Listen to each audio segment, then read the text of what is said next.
यीशु के नाम में आपको आशीषें मिलती रहें। तो आइए हम इस समय एक ऐसे विषय को हम पढ़ने को जा रहे हैं और उसका मनन करने को जा रहे हैं जो हमारे लिए बहुत ही कीमती है। और इस आधुनिक युग के अंदर इस विषय को जानना हमारे लिए परमेश्वर के राज्य के लिए बहुत ही कीमती है। तो हम पढ़ने को जा रहे हैं पहला तिमोथी 6वां अध्याय उसका 10 वचन। वहां पे इस प्रकार से लिखा है कि रुपए पैसे का जो लोभ है सारी बुराइयों की जड़ है, जिसे प्राप्त करते हुए बहुत से लोग नाना प्रकार के दुखों से छलनी हो गए, उन्होंने प्रयत्न किया। तो आज हमारा विषय है लस्ट या ग्रीड ऑफ मनी, पैसों के प्रति लोभ, लालच।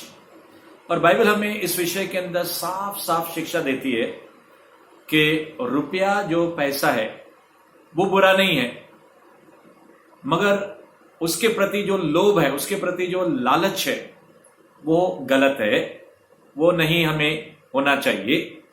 तो हम देखते हैं परमेश्वर के लोगों के नंबर्स गिनती उसका 22वां अध्याय, वहां पे एक व्यक्ति है जिसका नाम है बिलाम। वो नबी है, परमेश्वर का जन है। उसके दिल के अंदर लोभ है, लालच है। उसका परिणाम क्या निकलता है, हम इस कहानी को जानते हैं कि जो मोआबियों का राजा था जिसका नाम था बालाक, उससे मालूम पड़ गया कि ये इजरायली लोग तादाद में और सामर्थ में दोनों बढ़ते चले जा रहे हैं, और अगर हमने इसको रोका नहीं तो हमें भारी पड़ जाएगा और फिर हमें निकलना पड़ेगा अपने देश को छोड़कर। तो इसी कारण उसने परमेश्वर के एक जन जिसका नाम है बिलाम, उसको अपने पास बुलाने के लिए दूत उसके पास भेजे और दूतों के द्वारा उसको विनती करके कहा कि बिलाम मेरे पास आ जाओ। मैं ये जानता हूं कि जिस किसी को आप श्राप देते हैं वो श्रापित हो जाता है, जिस किसी को आप आशीष देते हैं वो धन्य हो जाता है, यानी कि आशीषित हो जाता है। तो कृपया मेरे इस काम के लिए मेरे पास आ जाइए। और उसने उस दूतों के साथ दक्षिणा भी उसके लिए, यानी कि टिप्स भी भेजी। और जैसे ये दूत बिलाम नबी के पास आते हैं तो बिलाम नबी कहता है कि ठीक है, रात को मेरे पास रुको और मैं अपने यहोवा परमेश्वर से प्रार्थना करता हूं, देखता हूं कि वो मुझसे क्या कहता है। असल में इसके दिल के अंदर पैसों के प्रति, रुपयों के प्रति लोभ था। वो परमेश्वर का जन था, नबी था।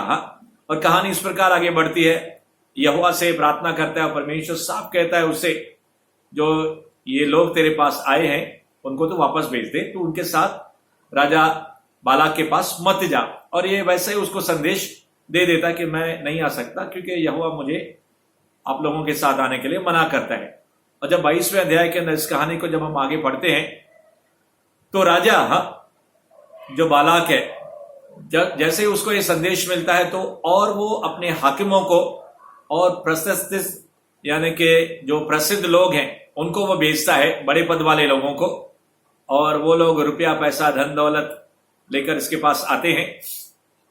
और राजा ये भी संदेश भेजता है इन हाकिमों के द्वारा कि हे बिलाम, तू मेरे पास आने के लिए डर मत, जो कुछ भी तू कहेगा मैं तुझे दे दूंगा, यानी कि मैं तुझे मुंह मांगा वर या वरदान जो तुझे चाहिए, रुपए पैसे, अंदर की बात है।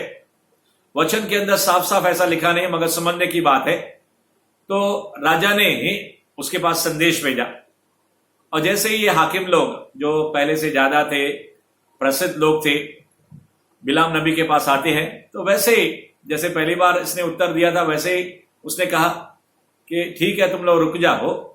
वैसे तो अगर राजा अपना सोना चांदी का घर भी मुझे भर के दे तो भी मैं परमेश्वर के आज्ञा के विरुद्ध न दाएं जाऊंगा न बाएं जाऊंगा। असल में ये इसके दिल में नहीं था, मगर उसके मुख से ऐसे शब्द निकल रहे थे।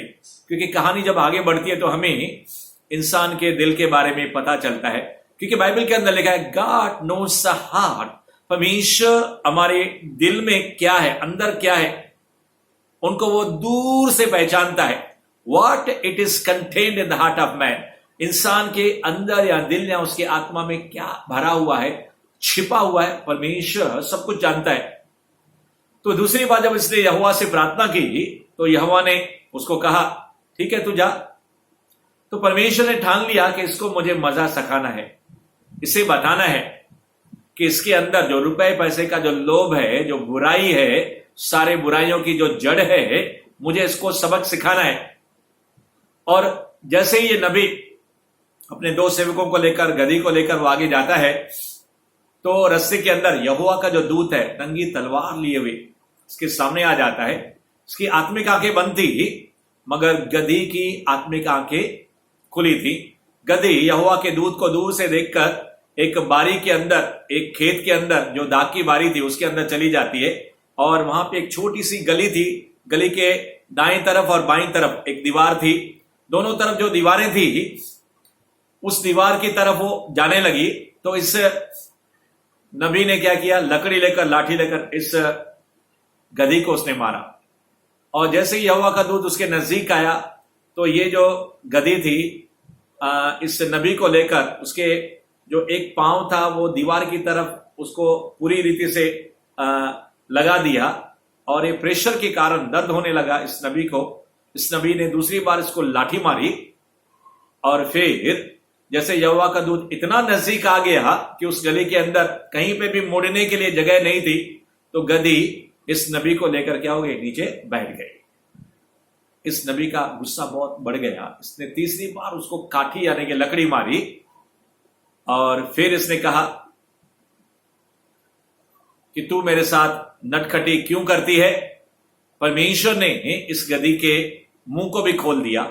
इस गधी की आंखों को परमेश्वर ने खोल दिया था, यहोवा के दूत ने इसके मुंह को भी खोल दिया। और गधी कहने लगी, क्या बचपन से जिसके ऊपर तू सवार हुआ है, मैंने कभी इस रीति से सलूकात आपके साथ की है? इस नबी ने कहा नहीं। तो फिर ये गधी कहने लगी, मैंने ऐसा क्यों किया? नबी कहने लगा, तूने मेरे साथ नटखटी की है। 3 बार तू रास्ता छोड़ के यहां पे इस बगीचे के अंदर, दाग की बारी के अंदर घुस आई है, मगर उस समय परमेश्वर ने इस वारदात के अंदर उसके दूत ने यहोवा के इस नबी की आंखों को खोल दिया। उसके हाथ में नंगी तलवार देखकर ये हैरान हो गया, और उसी समय ये दंडवत हो गया। अपने सर को उसने झुका दिया। परमेश्वर के दूत, यहोवा के दूत ने उससे कहा, ये गधी 3 बार मेरे सामने से हट गई। अगर मेरे सामने से हटती नहीं थी तो मैं तलवार लेकर जो मेरे हाथ में तुझे निश्चित मार डालता था। उसके 22वें अध्याय है, और जब 34 पद को हम लोग पढ़ते हैं तो बिलाम कहता है इस पद के अंदर, नंबर्स 22-34 के अंदर, मैंने पाप किया है, मैंने गुनाह किया है। परमेश्वर के लोगों, साफ रीति से इस बिलाम को पता था इस कहानी के मुताबिक कि मुझे बालाक राजा के पास इजरायलियों को श्राप देने के लिए नहीं जाना है, क्योंकि परमेश्वर ने उसे पहले ही बताया था कि ये आशीष के वारिस हैं और इनको तो श्राप देने के लिए नहीं जाना। तो ये दूसरी बार जब राजा ने इसके पास हाकिम या दूत भेजे थे, तो दूसरी बार इसको यहोवा से प्रार्थना में पूछने की जरूरत नहीं थी। God has given already the clear indication to him. मगर परमेश्वर से जन दूसरी बार प्रार्थना करता है क्योंकि इसके दिल के अंदर लोभ है, लालच है। मेरे प्रियो, आज परमेश्वर का आत्मा आपको और मुझे इस विषय के अंदर, रुपए और पैसों के अंदर, इस विषय के अंदर हमें हिदायत देना चाहता है, क्योंकि मैं आत्मा में जानता हूं there are many who are watching me. बहुत से लोग जो इस समय मुझे सुन रहे हैं, परमेश्वर की आवाज को सुन रहे हैं। God is going to lift you up in the high places. परमेश्वर आपको ऐसा अभिषेक देने को जा रहा है। परमेश्वर आपके मिनिस्ट्री को या आपके काम को, आपके धंधे को, आपके उद्योग को, आपके प्रोफेशन को इस रीति से ब्लेस करने को जा रहा है। मगर उसके सामने, उस समय आपके सामने एक टेस्ट हो जाएगी, एक परीक्षा आएगी, और शैतान इस पैसों के, रुपए और लोभ के लालच के अंदर आपको, हम सबको वो परखेगा कि हमारे अंदर परमेश्वर के प्रति प्रेम है या फिर ये मेमन जो है, ये रुपए पैसे का जो लोभ और लालच है। मैंने कह दिया, रुपए पैसे कमाना, धनवान होना, बहुत धन कमाना, इसके अंदर कोई बुराई नहीं है।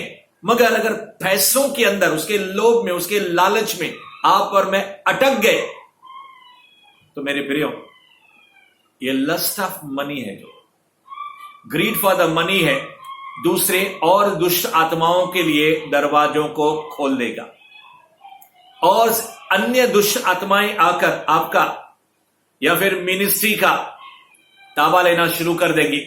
मगर अगर आप और मैं ये कमाए हुए धन को, अपने आप को और यहोवा के द्वारा, परमेश्वर के द्वारा, पिता के द्वारा, पवित्र आत्मा यीशु के द्वारा जो धन हमें मिलता है, वो अगर हम उसके हाथों में समर्पित कर देंगे, उसके हाथों में दे देंगे, तो ये धन, ये दौलत परमेश्वर के किंगडम के लिए, उसके राज्य के लिए बहुत ऐसे काम आएगा। नीति वचन के अंदर लिखा है, he gives the power to earn. नीति वचन प्रोवर्ब्स के अंदर लिखा हुआ है कि वो धन कमाने की शक्ति यानी कि सामर्थ्य, पावर, हम अपनी भाषा में कहेंगे अनॉइंटिंग, आपकी और मेरी भाषा में कहें तो अभिषेक, आपको और मुझे, मैं जानता हूं कि वो आपको बहुत ताय से परमेश्वर आने वाले दिनों के अंदर ऐसा अभिषेक, ऐसा अनॉइंटिंग, ऐसा पावर, ऐसा सामर्थ देने को जा रहा है। क्योंकि बहुत से लोग ऐसे हैं जो किंगडम माइंडेड है। आपका दिल, आपका मन, आपका हृदय जो है परमेश्वर के राज्य के प्रति, उसके किंगडम को बढ़ाने के लिए और उसकी आत्माओं को जीतने के लिए मुतासिर है, इन्फ्लुएंस्ड है। इसी कारण आने वाले समय के अंदर परमेश्वर आपके मिनिस्ट्री के अंदर ऐसे लोगों को भेजने को जा रहा है जो रईस है, धनवान है, और परमेश्वर इसके जरिए आपके मिनिस्ट्रीज को, आपके काम को या आपके उद्योग को इस रीति से आशीषित करेगा और वो लोग दशमांश के जरिए, बिग ऑफरिंग के जरिए परमेश्वर अपने राज्य को भरपूरी से, धन से, भंडारों को भर देगा। और आने वाले समय के अंदर आप उन्हीं पैसों के जरिए, उन्हीं रुपयों के जरिए परमेश्वर के राज्य को आगे बढ़ाने के लिए आप धन के पीछे नहीं मगर परमेश्वर के पीछे चलने वाले। मेरे प्रियो, परमेश्वर आने वाली परीक्षा से पहले से हमें सावध करता है। He gives a warning in the beginning। मेरे प्रियो, मगर बाइबल के सिद्धांतों, बाइबल के उन विषयों को परमेश्वर हमारे दिलों के अंदर, हृदयों के इतना गहराई से उतारना चाहता है कि जब परीक्षा की घड़ी आए, इस विषय के अंदर जब मेमन, ये शैतान आपको जब परखे, हमें परखे, तो आप और मैं उस आग के अंदर जब निकलेंगे तो हम सफल होकर, प्रज्वलित होकर, प्रकाशमान होकर हम निकलेंगे। तो परमेश्वर के लोगों, बाइबल के अंदर एक दूसरा व्यक्ति है जिसका नाम है गेहजी। दूसरा राजा 5वां अध्याय, जब हम उसका पूरा मनन करते हैं और बहुत से लोग इस कहानी को जानते हैं कि जब नामान अपने कोढ़ से चंगाई पाने के लिए जब भविष्यवक्ता एलिशा के पास आता है और ये उसका सेवक यानी कि जो सेक्रेटरी है, ये उसके लिए काम करता था, उसके झोपड़े, उसके तंबू के बाहर रहता था। और जब परमेश्वर के जन ने यानी कि एलिशा ने उसे बता दिया, यरदन के नदी के अंदर 7 बार तू डुबकी लगा तो फिर तेरा कोढ़ उतर जाएगा, तेरी चमड़ी छोटे बच्चे के समान हो जाएगी। शुरू में तो उसने माना नहीं, मगर बाद में कहानी को जैसे हम आगे पढ़ते हैं तो हमें मालूम पड़ता है उसके सेवकों ने उसे मनाया और यरदन के अंदर उसने 7 बार डुबकी मारी। खुश होकर ये नामान उसके पास आता है और धन्यवाद करता है और कहता है कि मैं ज्यों का त्यों हो गया, मैंने चंगा हो गया हूं। और बहुत सी गिफ्ट लेकर, वो अपने साथ सोना लेकर आया था, चांदी लेकर आया था, सुंदर वस्त्र लेकर आया था। ये गेहजी का जो ये जन है, जो परमेश्वर का जो सेवक है, उसको ये गिफ्ट देना चाहता है, तोहफे देना चाहता है। मगर एलिशा जो है उससे कुछ भी लेता नहीं है, बहुत जोर देता है नामान, फिर भी वो नहीं लेता है और यूं ही चला जाता है। तो गेहजी के दिल के अंदर लोभ था, लालच था, रुपयों का, पैसों का, सोने का, चांदी का, कपड़ों का। वो अपने मन में विचार करके कहता है, अरे मेरे मालिक जो है यानी कि उसका परमेश्वर का जन जो है, उसने तो नामान को ऐसे ही लौटा दिया है और उसे कुछ भी नहीं लिया है, मैं निश्चिंत उसके पीछे दौड़ूंगा।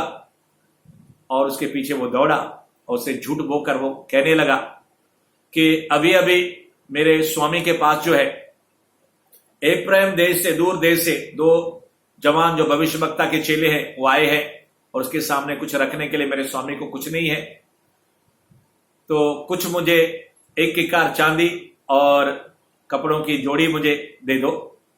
तो इसने खुश होकर एक नहीं 2 किक्कार चांदी और जोड़ी जो है कपड़े इस गेहजी के हाथ में थमा दिया। और कहानी हम जानते हैं आगे, वो जाकर अपने तंबू के अंदर अपने सेवकों के द्वारा गेहजी छुपा देता है। और लौट के जब वो एलीशा के पास, अपने स्वामी के पास आता है, तो स्वामी उसे कहता है, तू कहां से आता है एलीशा? मगर ये झूठ बोलता है, मैं तो यहीं पे था, तेरा दास कहीं पे नहीं गया। और परमेश्वर के जन ने उसे कहा, एलीशा ने उससे कहा, मैं पूरा हाल जानता हूं। जब वो नामान अपने रथ से पीछे फिरकर उसने जब तेरी तरफ देखा, यानी कि जब तूने उसको पुकारा होगा या तुझे दौड़ता हुआ जब देखा होगा, अपने रथ से वो उतरा होगा, पीछे मुड़कर देखा, उस समय से लेकर और जब तू अपने तंबू के अंदर सब ये चांदी और कपड़े जो रखे हैं, मुझे पूरी कहानी मालूम है। क्या ये समय है? Is it the right time? इस समय गलत है।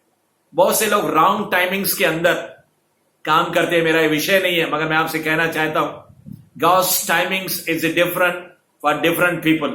अलग अलग लोगों के लिए परमेश्वर का समय अलग अलग है।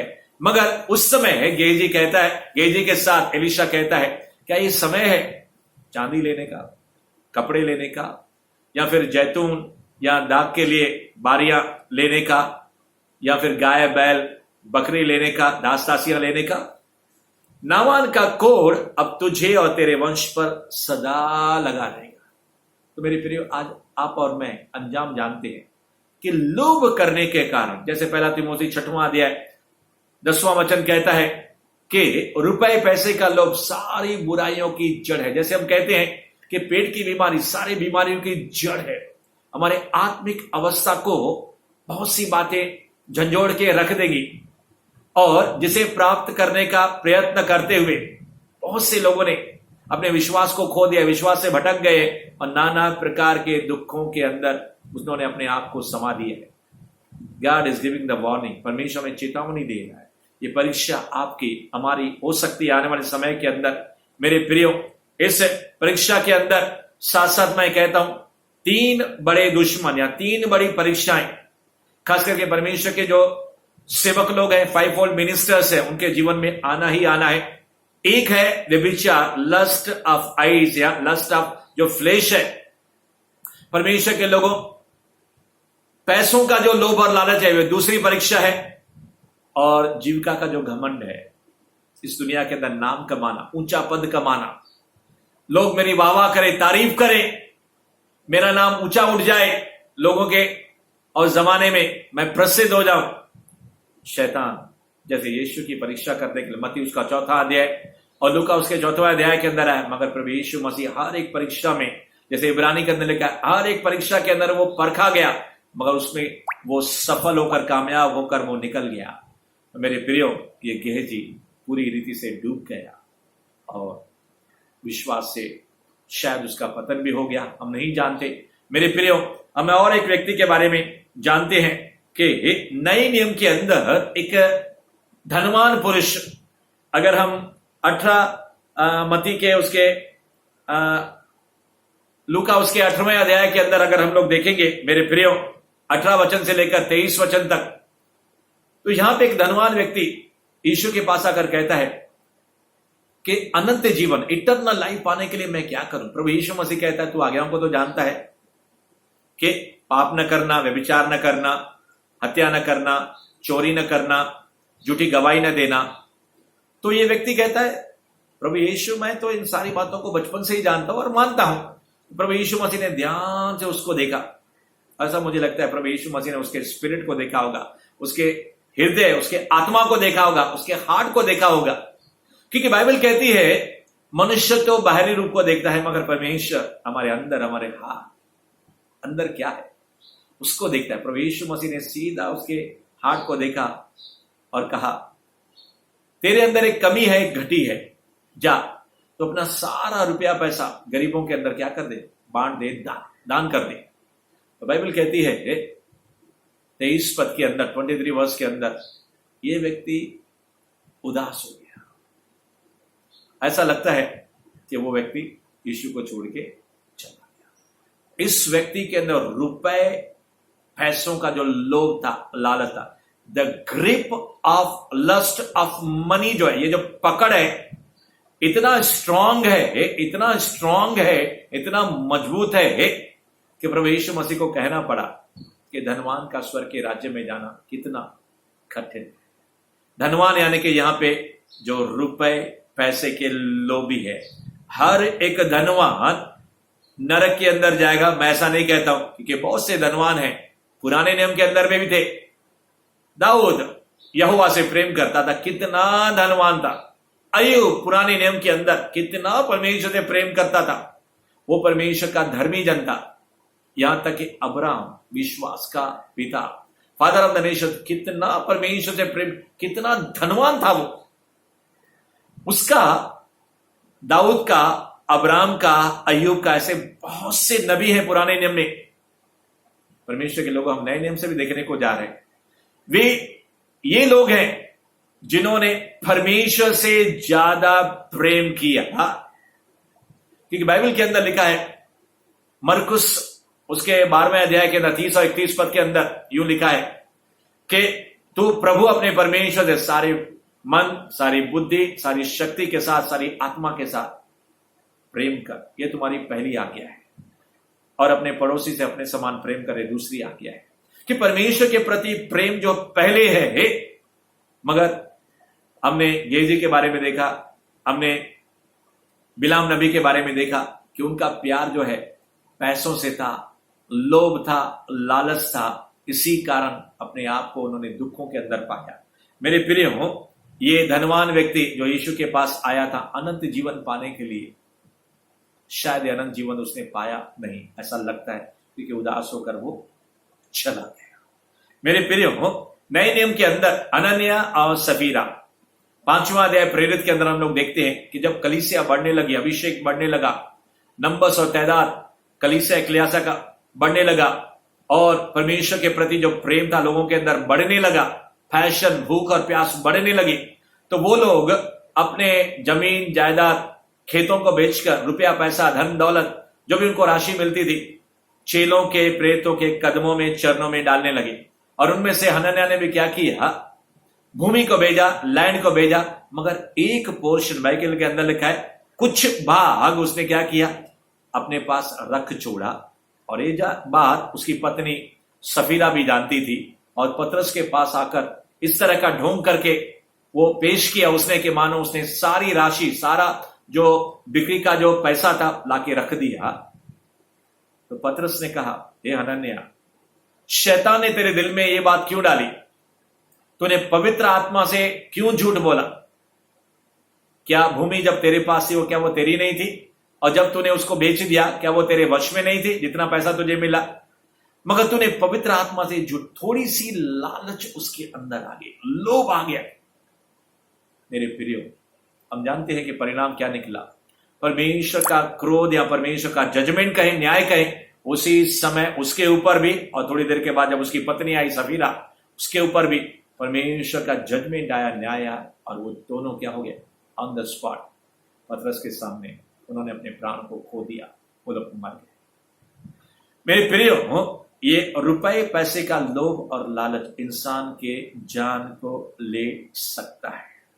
आने वाले समय के अंदर मैं एक और नए विषय को लेकर आऊंगा, जिसके अंदर ये शीर्षक रहेगा, your money way to heaven, your money way to hell. आपका पैसा स्वर्ग की तरफ आपको लेके जा सकता है, आपका पैसा नरक की तरफ आपको लेके जा सकता है। और उसमें मुख्य कारण यही रहेगा कि लस्ट ऑफ मनी, रुपए पैसे का जो लोभ है, लालच है, वो कभी आपको स्वर्ग की तरफ लेके नहीं जा सकता है। मेरे प्रियो, आगे हम लोग देखते हैं, खुद प्रभु यीशु मसीह का चेला यहूदा इस्करियोती इस पैसे के लोभ का, लालच का शिकार बन गया कि बाइबल कहती है शैतान यहूदा इस्करियोती के मन में, यानी कि उसके हृदय में पहले से ही डाल चुका था यीशु मसीह को पकड़वाने के लिए। मेरे प्रियो, ये शास्त्रियों फरीसियों के पास, महायाजकों के पास जाकर वो कहने लगता है कि अगर मैं यीशु को तुम्हारे हाथ में पकड़वा दूं तो तुम मुझे कौन सा दाम दोगे। वो डील करता है, सौदा करता है। और वे लोग उसे 30 चांदी के सिक्के 30 कॉइन्स ऑफ सिल्वर देने के लिए राजी हो जाते हैं। चांदी के लिए लोभी, रुपयों के लिए लोभी। मेरे प्रियो, आखिर उसका अंजाम क्या हुआ? मेरे प्रियो, उसको मालूम था कि उसने बेगुनाह को पकड़वाया है और फिर पेड़ पर लटक कर रस्सी के अंदर उसने अपने आप को फांसी लगा दी और यहां तक नीचे गिर गया कि उसके पेट की जो अंतड़ियां थी वो बाहर निकल आई। मेरे प्रियो, रुपए पैसे का लोभ बहुत ही खतरनाक है और इन अंतिम दिनों के अंदर शैतान बहुत से लोगों को भटका रहा है, भरमा रहा है। मेरे प्रियो, बाइबल के अंदर एक दो व्यक्ति के बारे में मैं जिक्र करके इस संदेश को समाप्त करने पर जा रहा हूं कि लूका उसका 19वां अध्याय अगर हम 1 से लेकर 10 तक या 11 तक मनन करेंगे तो वहां पे एक व्यक्ति है जकई। उसने महसूल लेने के जरिए, टैक्स लेने के जरिए, कस्टम लेने के जरिए बहुत से लोगों को लूटा होगा, ऐसा अनुमान लगाया जाता है। उसके अंदर रुपए पैसे का लोभ था। मगर 19वां अध्याय 8 वचन के अंदर जब हम पढ़ते हैं, मेरे प्रियो, जब यीशु उसके घर में जाता है तो उसको कन्विक्ट होता है कि मैंने पाप किया है, मैंने गुनाह किया, जो भी मैंने पैसा रुपया कमाया है वो मैंने लोभ और लालच के अंदर कमाया और इस पैसे को लेकर मैं उद्धार को नहीं पा सकता हूं। तो यीशु से कहता है, जितना भी मैंने पैसा गलत ढंग से कमाया है, मैं आधी संपत्ति गरीबों को मैं बांट देता हूं और जिसका मैंने अन्याय करके लूट लिया है उसको 4 गुना 4 टाइम्स मैं उसको लौटा के देता हूं। ये जो लस्ट ऑफ मनी था, जो पैसा कमाने की गलत ढंग से जो लालच उसके अंदर थी, वो जो होल्ड था, वो जो शिकंजा था शैतान का, उसी समय ब्रेक हो गया। मैं जानता हूं जब अंत के अंदर मैं प्रार्थना करूंगा आपके लिए, बहुत से लोगों के अंदर ये जो ग्रिप, जो लोभ और लालच है पैसों के प्रति, वो ग्रिप टूट जाएगी और आप किंगडम माइंडेड जो है, आप पहले से परमेश्वर से प्रेम करते हो और परमेश्वर के प्रति आप बढ़ने लगोगे। और हम जानते हैं कि मत्ती उसका 27वां अध्याय अगर 57 से लेकर हम 60-61 तक, मैथ्यू चैप्टर 27, 57 to 60, 61 तक जब हम मनन पढ़ते हैं तो यहां पे एक व्यक्ति है अरमतिया का यूसुफ, और बाइबल कहते हैं he was a rich man. वो एक धनवान व्यक्ति था जो वो यीशु से प्रेम करता था। और जब उसे मालूम पड़ा कि यीशु को क्रूस पर लटकाया गया है तो ये डेयरिंग के साथ, हिम्मत के साथ पिलातुस के पास, ये हाकिम के पास वो जाता है, रोमन सरकार के पास वो जाता है और उससे विनती करता है कि यीशु मसीह का जो शव है उसके दिया जाए और उसकी विनती वो स्वीकार की जाती है। यीशु मसीह के शव को वो उज्जवल, एक कॉस्टली, एक बहुमूल्य चद्दर के अंदर वो क्या करता है? लपेटता है। और बाइबल कहती है उसने एक नई कब्र खुदवाई थी चट्टान के अंदर, उस पहाड़ के अंदर। तो सोचिए जो उस चद्दर की कीमत कितनी होगी, सोचिए उस कब्र खुदवाने के लिए उसको कितना पैसा लगा होगा। मगर वो रिच आदमी था, प्रभु यीशु मसीह से प्रेम करता था। क्या आपको पता नहीं, जब यीशु मसीह का जन्म हुआ था तो 3 ज्योतिषी, 3 जो जन थे, जो विदेश से पूर्व के अंदर तारा देकर यीशु मसीह से मिलने जो आए थे, उन्होंने सोना, लोहबान और गंधरस की जो भेंट चढ़ाई थी। मुझे लगता है कि वो इतनी लंबी यात्रा करके रुपया पैसा खरीद के, बाइबल के बाहर के जो पुस्तकें हैं, ऐसा विद्वान कहते हैं, पंडित कहते हैं, वो 3 राजा लोग थे। कितनी सच्चाई है परमेश्वर जानता है। मगर इतना दूर से यात्रा करके सोने की गिफ्ट लेकर, लोबान लेकर, गंधरस लेकर, यीशु मसीह उद्धारकर्ता को क्या करते हैं? दंडवत करते हैं अपने गिफ्ट से। मैं आपसे कहना चाहता हूं इस समय, परमेश्वर के लोगों, जो कुछ भी आपके पास है मेरे पास है, सब यहोवा की तरफ से, सब पिता, यीशु और पवित्र आत्मा की तरफ से आपको और मुझे दिया गया। अब अगर आप और मैं अपने जीवन के साथ अपने रुपए पैसे को भी, अपने दशमांश को भी, अपने अर्पण को भी, अपने ऑफरिंग को भी जब उसके कदमों के अंदर आप और मैं डालते हैं और हम कहते हैं कि प्रभु यीशु, हम आपसे प्रेम करते हैं, हम आशीष के पीछे नहीं, आशीष के देने वाले आपके पीछे जाएंगे। हम रुपए पैसों के पीछे नहीं। रुपया पैसा हमारा स्वामी नहीं बनेगा, वो हमारा मेमन नहीं बनेगा, वो हमारा प्रभु नहीं बनेगा। मैं रुपए और पैसे के लोभ और लालच के अंदर मैं नहीं आऊंगा। आखिरी बात कह के मैं आपके लिए प्रार्थना करने को जा रहा हूं। एक पिता रैम्बो के पास, परमेश्वर का एक अभिषिक्त जन है जिनका मैं बहुत आदर करता हूं, उसका नाम है रैम्बो रामबाबू, परमेश्वर का सेवक। उसके पास एक धनवान बाप आता है और वो कहता है, मेरी बेटी जो है एक व्यक्ति से प्रेम करती है और तेरी सभा में, तेरी मीटिंग में आती है। ये ब्लैंक चेक जो है, एक खाली चेक, उसके ऊपर सिग्नेचर करके मैं तुझे दे देता हूं, जितना रुपया पैसा तुझे इस चेक के ऊपर लिखना है या भरना है तू लिख सकता है, मगर मेरी बेटी से कह कि परमेश्वर ने, राम बाबू, आपसे बात की है और मेरी बेटी से तुम ये झूठ बोलो कि परमेश्वर ने मुझे बताया, यानी कि राम बाबू आपको बताया है कि ये लड़का तेरे लिए सही नहीं है, इस लड़के से शादी या विवाह तू नहीं कर। राम बाबू ने उसी चेक को क्या किया, उस धनवान को वापस लौटा दिया। उसने कहा, तेरा पैसा मुझे खरीद नहीं सकता है, मैं पहले से ही बिका हुआ हूं। प्रभु यीशु मसीह ने अपने लहू से और अपने जान के जरिए मुझे खरीद लिया है, मैं बिक चुका हूं पहले से ही, तेरा पैसा मुझे खरीद सकता नहीं है। मेरे प्रियो, मेमन, ये रुपया पैसे का लोभ आपको खरीदने न पाए। परमेश्वर के लोग आइए, हम दुआ करेंगे, प्रार्थना करेंगे। परमेश्वर, मेरे भाई और बहन इस समय जितने भी सुन रहे हैं, जितने भी संदेश को प्रभु ये अपने हृदय के अंदर ले रहे हैं, अगर कोई मेरा भाई, अगर कोई मेरा कोई बहन लोभ और लालच के अंदर शैतान का शिकार है, अगर वो पश्चाताप कर रहा है, तो इसी समय प्रभु यीशु अपने लहू से धोकर उसको शुद्ध करा।